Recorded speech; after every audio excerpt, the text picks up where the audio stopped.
মহাভারতের বিভিন্ন উপকাহিনী এবং চরিত্র ভারতীয় সমাজ এবং সংস্কৃতিকে প্রবলভাবে সমৃদ্ধ করেছে।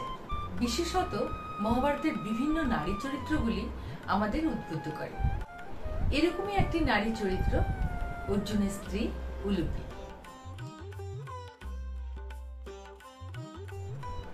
দ্রৌপদীর সঙ্গে একান্তে সময় কাটাচ্ছিলেন প্রথম পাণ্ডব যুধিষ্ঠির।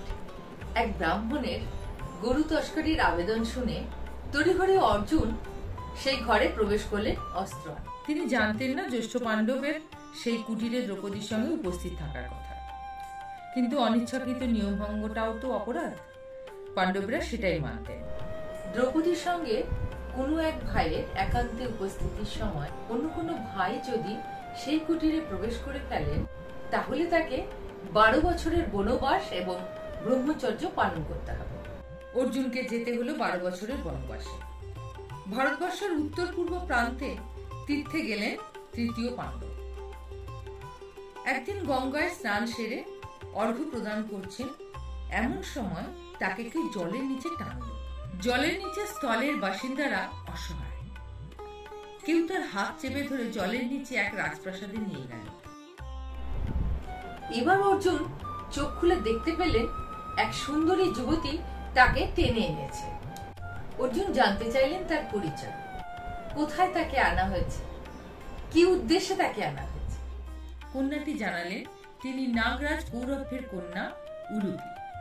উলুচি বা উলুপিকা নামেও তাকে ডাকা হয়। তিনি নাগরাজের রাজত্বে তার প্রাসাদে রয়েছেন। স্মিত হেসে তৃতীয় পাণ্ডব জিজ্ঞাসা করলেন তাকে এখানে আনার উদ্দেশ্য। নাগরাজ কন্যা অর্জুনের দৃষ্টিতে নয়নহীনে বললেন, হে তৃতীয় পাণ্ডব, তুমি যখন জলে নেমে অর্ঘ্য প্রদান করছিলে, তখনই আমার মনে হয়েছিল ইচ্ছা পূরণের দেবী অকারণে আমাকে বঞ্চিত করেছেন। হে কলঙ্কহীন আর্য, আমি এখনো অনুরাগ, তোমার প্রতি কামনায় আমি অধীর হয়েছি। হে আর্য, আমাকে তোমার ভার্যা হওয়ার সৌভাগ্য প্রদান করো। অর্জুন বললেন, হে কৌরব্য দুহিতা, তোমার ব্যবহার আমায় প্রীত করেছে, কিন্তু হে বড় বর্ণিনী, বর্তমানে আমি বিশেষ কারণবশত তীর্থ ভ্রমণে নিয়োজিত আছি এবং স্ত্রী সংসর্গ থেকে দূরে থাকাই বিধেয়। উলুপি বললেন, কিন্তু সেটা আপনার প্রথমা পত্নী দ্রৌপদীর ক্ষেত্রে প্রযোজ্য। তিনি ব্যতীত আপনার অন্য রমণীদের সঙ্গে সংসর্গ করতে তো কোনো নিষেধ নেই।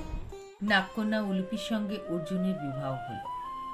যথাকালে দম্পতির ইরাভান নামে একটি পুত্র সন্তান জন্মালো। অর্জুন নাগকন্যা থেকে বরদান পেলেন, যে কোনো জলচর প্রাণীর মতোই অর্জুন জলের নিচে স্বচ্ছন্দে বিচরণ করতে পারবেন এবং জলযুদ্ধে অর্জুন অপরাজেয় হবেন।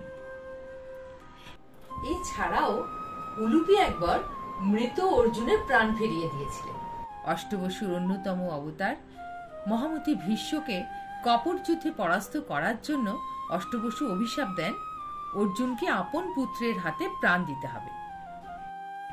মহাভারত যুদ্ধের শেষে যুধিষ্ঠির অশ্বমেধ যজ্ঞের আয়োজন করলেন।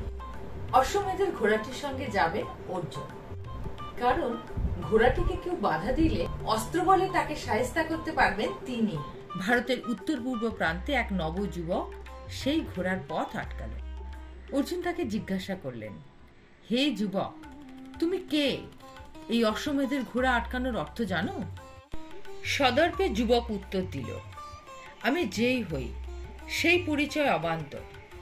আমি অশ্বটিকে বাধা দিয়েছি, আমাকে পরাস্ত করতে পারলে তবেই এই অশ্ব মুক্ত হবে। কুরুক্ষেত্র বিজয়ী অর্জুনের ভ্রু কুঞ্চিত হল। এত বড় যুদ্ধের পরেও এই শস্ত্রধারী যুবক তাকে না চিনেই যুদ্ধে আহ্বান করছে। যুদ্ধের আহ্বান ক্ষত্রিয় তো অগ্রাহ্য করতে পারেন না। অগত্যা ধনুকে বাণ যোজনা করলেন। কুরুক্ষেত্র বিজয়ী অর্জুন জানতেন না তার তৃতীয় স্ত্রী মণিপুর কন্যা চিত্রাঙ্গদার গর্ভের এই যুবকটি তারই আপন সন্তান।